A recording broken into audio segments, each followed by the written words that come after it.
Assalamualaikum warahmatullahi taala wabarakatuh.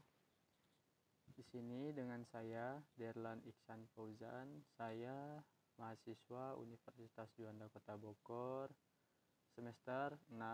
Nah, di sini saya akan menerangkan sebuah materi pembelajaran IPA yang berhubungan dengan hubungan antar makhluk hidup. Nah, apa sih hubungan antar makhluk hidup itu? Nah, baik, mari kita simak secara bersama. Nah, di sini macam hubungan antar makhluk hidup di alam ada dua macam. Nah, yang pertama makan dan dimakan atau rantai makanan. Yang kedua kerjasama simbiosis. Nah, yang pertama juga keterangannya ada: 1. Mutualisme, 2. komensalisme, dan ketiga parasitisme. Nah, apa sih simbiosis, mutualisme, komensalisme, dan yang terakhir adalah parasitisme? Nah, baik.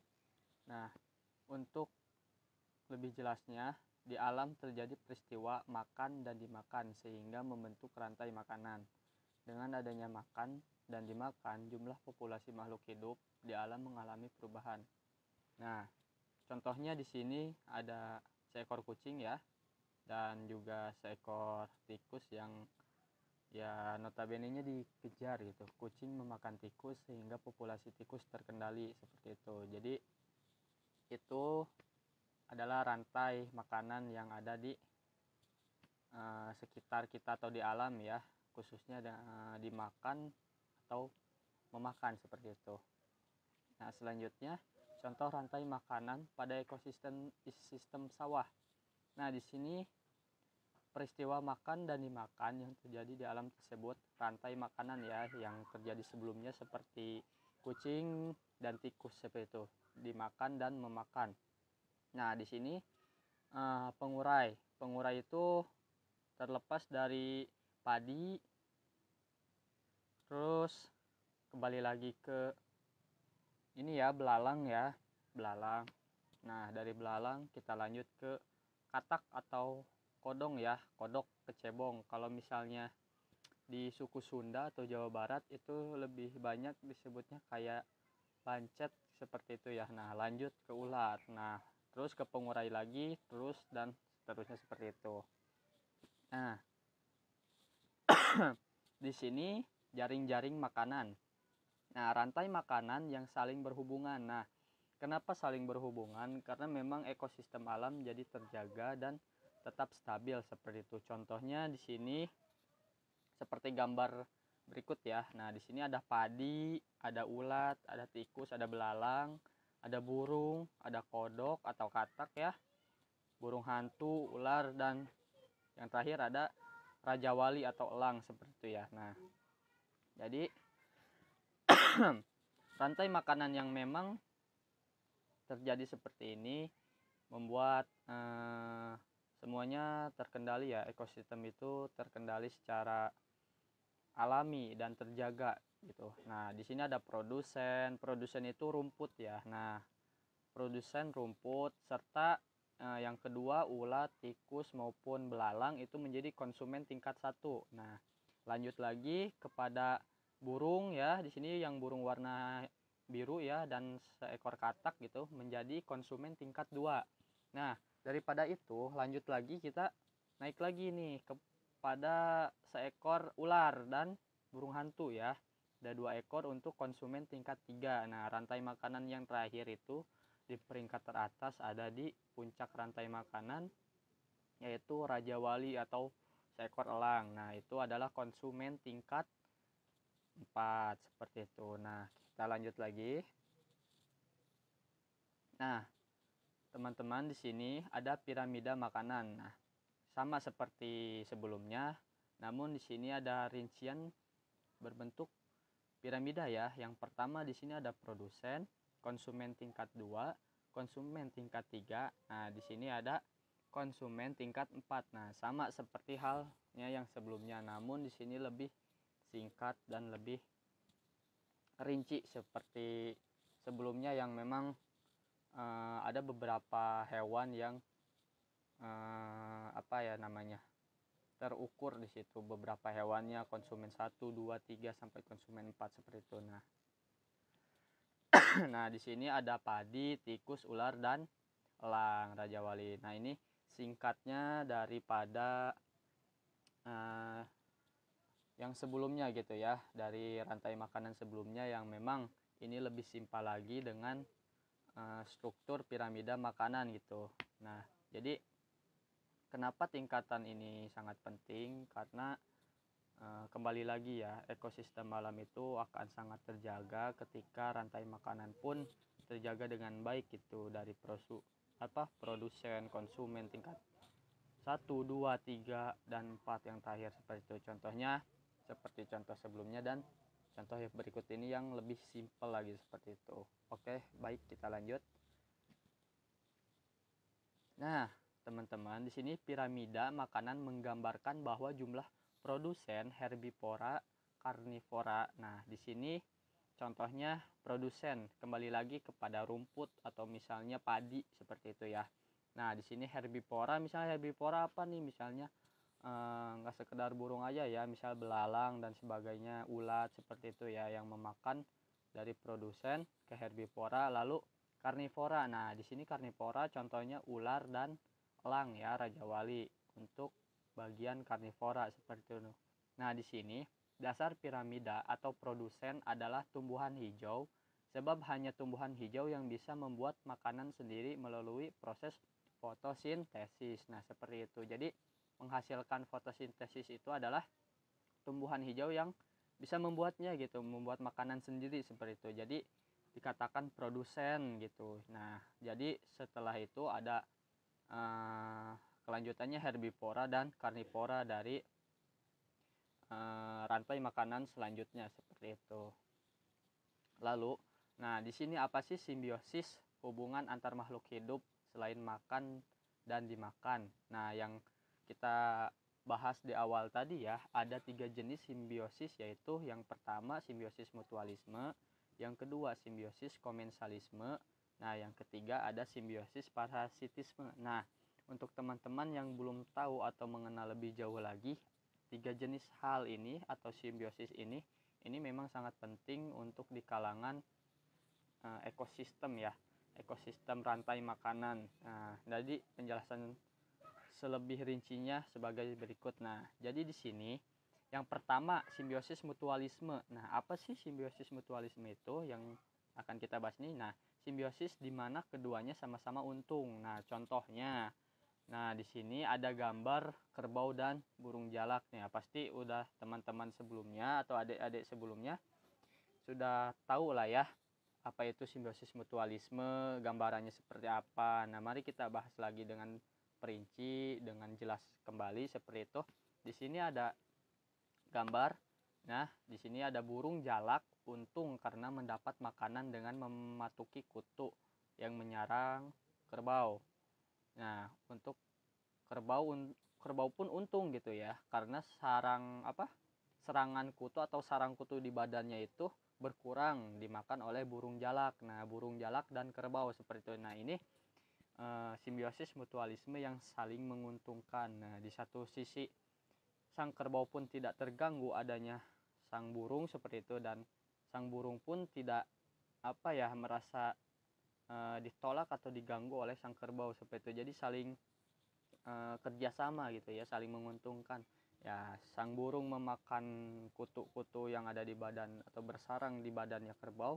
Nah, sang kerbau pun jadi menikmati kenyamanan itu ya. Jadi membersihkan secara alami tanpa harus menggaruk badannya, atau mungkin kadang ada beberapa kerbau yang mungkin gatal gitu ya dengan menggaruk badan dengan tanduknya atau kepalanya seperti itu. Nah, jadi ini sangat menguntungkan untuk kedua belah pihak hewan ini seperti itu. Nah, ini yang dinamakan simbiosis mutualisme yang dimana keduanya sama-sama untung dan menguntungkan seperti itu.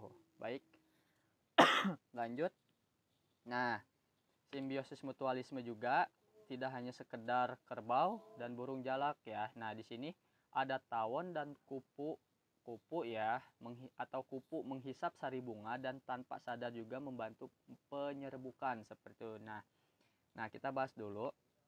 Nah, kenapa tawon dan kupu menghisap sari bunga dan bisa membantu penyerbukan. Nah, karena memang saling menguntungkan seperti itu. Mungkin tanpa adanya hewan kupu itu mungkin nektar atau penyerbukan itu tidak akan bisa berjalan lancar gitu secara alami. Nah, seperti itu. Nah, yang kedua, di laut nih. Nah, di laut pun ada seperti itu. Tidak hanya di daratan seperti itu ya. Di laut ikan fresh ya, atau pembersih gitu kan. Nah, mungkin ini sering kali ada di apa ya namanya, di akuarium atau di mana tempat dia tinggal. Seringkali saya pribadi melihat ikan ini seperti itu ya, menggigiti jamur pada ikan flame atau angel gitu ya. Nah, Wresh mendapat makanan flame angel bebas penyakit seperti itu. Jadi saling menguntungkan seperti itu. Tidak hanya contoh basic aja seperti burung jalak dan kerbau seperti itu. Baik.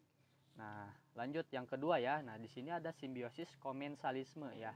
Kenapa simbiosis komensalisme? Nah, di sini ada keterangan, mungkin beberapa orang tidak terlalu mementingkan ya simbiosis seperti ini tuh, keterangannya tidak terlalu memahami dalam seperti itu. Nah, di sini simbiosis di mana satu mendapat keuntungan yang lain tidak rugi. Nah, jadi perhatikan gambar dua ini seperti pohon ya, pohon dan apa di sini gambar tanaman merambat gitu ya. Jadi ada tanaman yang merambat di pohon tersebut gitu, mendapat lebih banyak sinar matahari, pohon tidak dirugikan. Nah, jadi walaupun sang pohon ini, misalnya ini contoh lah ya, ini tuh pohon nangka ataupun pohon mangga gitu di belakang sekolah, kadang sering ada nih. Nah, suka ada lumut pohon yang memang menempel beda lagi seperti itu. Nah, ini adalah simbiosis komensalisme yang memang mendapat apa ya, tidak mendapat kerugian dan tidak dirugikan seperti itu. Jadi mendapat keuntungan yang lain tidak rugi seperti itu. Nah, jadi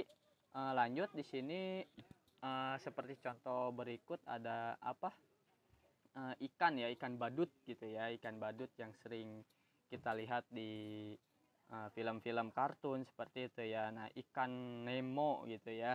Nah, di sini ada ikan kalamunet namanya seperti itu, nama aslinya, dengan bunga karang. Nah, kenapa bunga karang?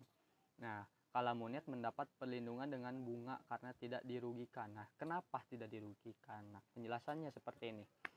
Nah, ikan contoh lah ya, ikan badut gitu ya, kita sebut secara basicnya yang lebih banyak tahu daripada nama aslinya adalah ikan kalamunet seperti itu. Nah, kenapa bunga berlindung di bunga karang tidak dirugikan? Karena seperti ini. Jadi ketika ada seekor predator yang mengejarnya, jadi ikan badut ini atau ikan kalamunet ini bersembunyi gitu, berlindung di bunga karang tidak dirugikan, karena bunga karang ini bisa menyengat juga. Nah, kenapa bisa menyengat kepada hewan lain ayo, atau hewan yang karnivora pemangsa ikan badut ini atau ikan kalamunet ini? Karena beliau memang ikan ini seperti secara tidak langsung memiliki tentakel atau setrum seperti itu ya. Nah, jadi kenapa ikan si badut atau ikan kalamunet ini tidak apa-apa? Karena dia sendiri memiliki kealamian dalam tubuhnya tuh terhindar gitu, kayak lendir khusus tanpa adanya kesengatan. Dan di sini, nah itulah keuntungan berlindung bunga karang tidak dirugikan. Jadi sang bunga karang tidak dirugikan ya. Jadi ikan badut atau ikan kalamunet juga terlindungi dan keuntungan untuk dia sendiri, untuk tempat tinggal secara tidak langsung, untuk berlindung seperti itu. Baik. Nah, kita lanjut ya. Nah, ada juga nih di laut ikan hiu dan ikan pi atau pimanta ya, selalu didampingi oleh remora. Nah, mungkin udah banyak yang tahu ya. Ikan hiu tidak dirugikan, ikan remora mendapat sisa daging makanan hiu serta aman dari serangan predator lain. Nah, contohnya di sini ada ikan hiu dan ikan remora ya. Contohnya kenapa seperti itu? Karena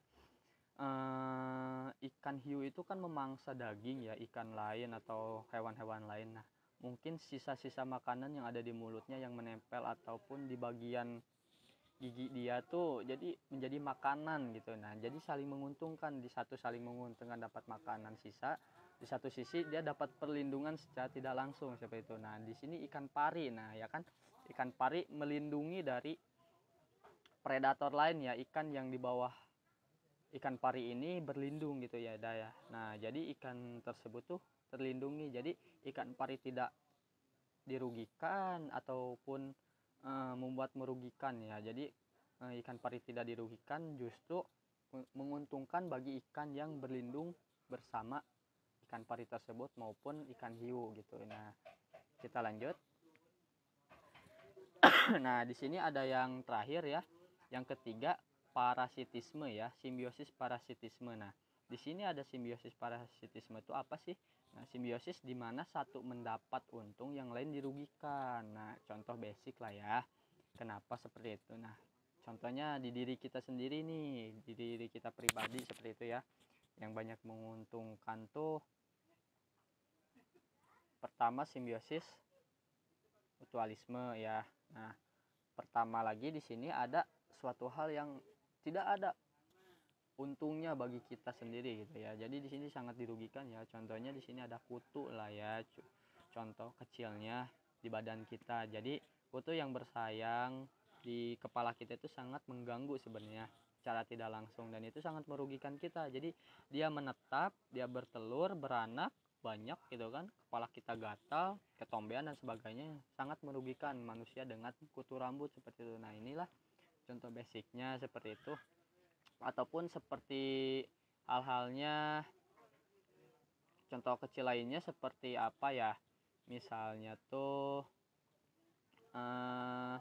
burung yang suka ada di hutan itu ya, saya lupa namanya, tapi dia bertelur, tapi telurnya itu diurus dibesarkan dengan burung lain gitu ya. Jadi dia tidak mengurusi anaknya, tapi dia malah merugikan burung lain.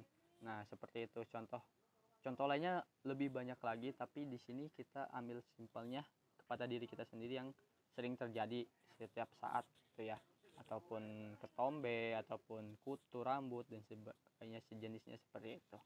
Baik, nah selesai sampai sini. Nah, terima kasih. Mungkin kurang lebihnya mohon maaf dari saya, ataupun ada sedikit gangguan dan hal lainnya saya mohon maaf. Mungkin sekian dari saya. Wallahul muwaffiq ila aqwamit thoriq. Wassalamualaikum warahmatullahi taala wabarakatuh. Sampurasun.